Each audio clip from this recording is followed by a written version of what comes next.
미국은 지금 국가 전체를 담보로 잡으려 합니다. 미국은 지금 금도 팔지 않고 비트코인도 팔지 않으면서 더 많은 유동성을 만들어내려 하고 있습니다. 그리고 일부 투자자들은 이 흐름을 디지털 브레튼 우즈라고 부르기 시작했습니다. 안녕하세요. 성공을 설계하는 마스터마인드입니다. 최근 미국 시장에서는 굉장히 흥미로운 이야기들이 동시에 나오고 있습니다. 트럼프 진영의 국부펀드 추진, 전략적 비트코인 비축 논의, 금, 재평가, 스테이블코인 확대, 그리고 실물자산 토큰화인 RWA까지. 처음엔 전혀 다른 뉴스처럼 보입니다.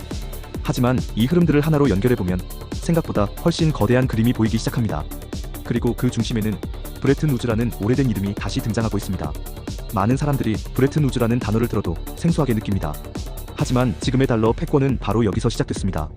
1944년 2차 세계대전이 끝나갈 무렵 세계 주요 국가들은 미국 뉴햄프셔의 브레튼 우즈에 모였습니다. 당시 세계는 전쟁으로 경제 시스템이 완전히 무너진 상태였습니다. 그래서 각국은 새로운 글로벌 금융 시스템이 필요했습니다. 그 결과 만들어진 것이 바로 브레튼 우즈 체제였습니다. 구조는 단순했습니다. 달러는 금과 연결되고 세계 각국의 화폐는 달러와 연결되는 방식입니다. 즉 미국은 당시 달러를 가져오면 언제든 금으로 바꿔주겠다라고 약속한 셈입니다. 그 순간부터 달러는 단순한 미국 돈이 아니라 세계 경제의 중심 통화가 되었습니다. 그리고 이후 석유 거래, 국제 무역, 외환 보유고, 글로벌 금융 시스템 대부분이 달러 중심으로 움직이게 됩니다. 물론 이후 미국은 금과 달러의 연결을 끊었습니다. 하지만 이미 세계 시스템 자체가 달러 위에 세워져 있었기 때문에 달러 패권은 끝나지 않았습니다. 오히려 더 강해졌습니다. 그런데 최근 시장에서는 이상한 움직임이 나타나기 시작합니다. 미국이 또 한 번 금융 시스템 자체를 바꾸려는 것 아니냐는 이야기가 나오기 시작한 것입니다. 왜냐하면 최근 동시에 등장한 흐름들이 심상치 않기 때문입니다. 국부펀드, 비트코인 전략 비축, 금 재평가, 실물자산 토큰화, 디지털 국채, 스테이블코인 확대까지. 그리고 여기서 가장 중요한 포인트가 등장합니다. 미국은 이 자산들을 당장 팔아서 돈을 만들려는 것이 아닐 수도 있다는 점입니다. 오히려 핵심은 자산 보유, 토큰화, 담보화, 채권 발행, 그리고 유동성 확대라는 이 구조 자체라는 해석이 나오기 시작합니다. 쉽게 말해 미국은 자산을 파는 것이 아니라 우리는 이 자산을 가지고 있다라는 사실 자체를 담보로 새로운 유동성을 만들려는 방향으로 움직이는 것 아니냐는 시나리오입니다. 원래 미국은 국부펀드를 만들기 어려운 나라였습니다. 보통 국부펀드는 사우디나 노르웨이처럼 자원 수익이나 무역 흑자가 넘치는 국가들이 만듭니다. 남는 돈으로 미래의 자산을 사들이는 구조입니다. 하지만 미국은 다릅니다. 미국은 세계 최대의 부채 국가입니다. 재정 적자도 계속 커지고 있습니다. 상식적으로 보면 국부펀드를 만들기 가장 어려운 나라에 가깝습니다. 그런데 최근 미국 정치권에서는 국부펀드 이야기가 다시 강하게 등장하고 있습니다. 그리고 더 흥미로운 건 그 방식입니다. 최근 논의되는 방향들을 보면 미국은 단순히 세금으로 돈을 모으는 것이 아닙니다. 오히려 국가 권력과 시스템을 활용해 전략 자산 자체를 확보하려는 흐름처럼 보이기 시작합니다. 대표적인 예가 반도체와 AI 산업입니다. 미국 정부는 칩스법 같은 정책을 통해 전략 산업 기업들에 막대한 지원을 하고 있습니다.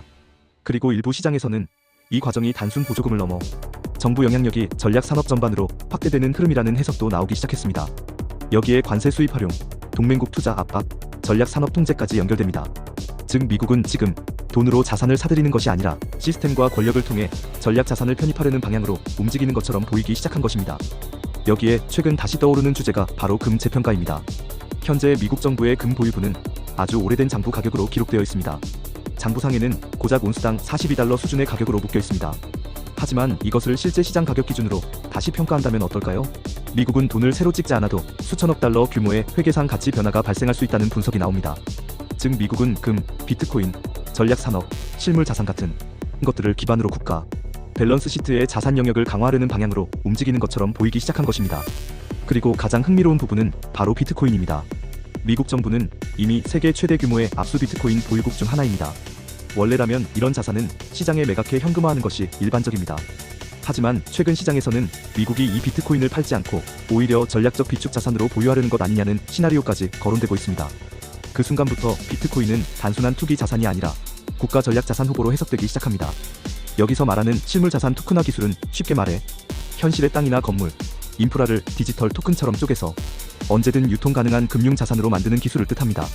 과거 금융 시스템이 자산 매각을 통한 현금 확보였다면 지금 시장이 상상하는 미래는 자산 보유에서 디지털 토큰화로 그리고 담보화를 거쳐 유동성 생성에 가까워지고 있는 것입니다. 일부 투자자들은 이것을 거대한 부채를 더 거대한 자산, 가치로 덮어버리는 금융공학이라고 표현하기도 합니다. 그리고 여기서 이야기는 더 확장되기 시작합니다. 일부 투자자들은 이제 미국이 금과 비트코인을 넘어 거대한 실물 자산 전체를 금융 시스템 안으로 편입시키려는 것 아니냐는 시나리오까지 이야기합니다. 왜냐하면 미국은 이미 엄청난 규모의 실물 자산을 가지고 있기 때문입니다. 연방정부 토지, 공공인프라, 군사부지, 에너지시설, 전략항만, 데이터센터, 전력망, 주정부 보유 부동산까지 모두 포함됩니다. 이 거대한 실물 자산들이 디지털 토큰과 담보 자산으로 연결되기 시작한다면 달러 시스템 자체가 완전히 새로운 단계로 진화할 수 있다는 상상이 나오기 시작한 것입니다. 그리고 여기서 가장 소름돋는 포인트가 등장합니다.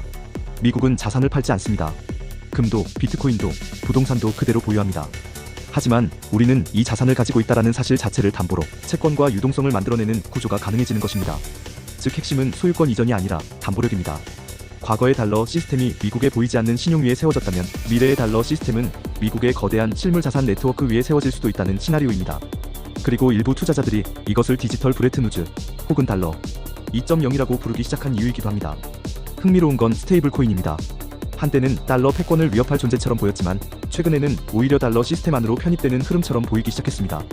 왜냐하면 대부분의 달러 기반 스테이블 코인은 발행을 위해 막대한 양의 미국 국채를 보유해야 하기 때문입니다.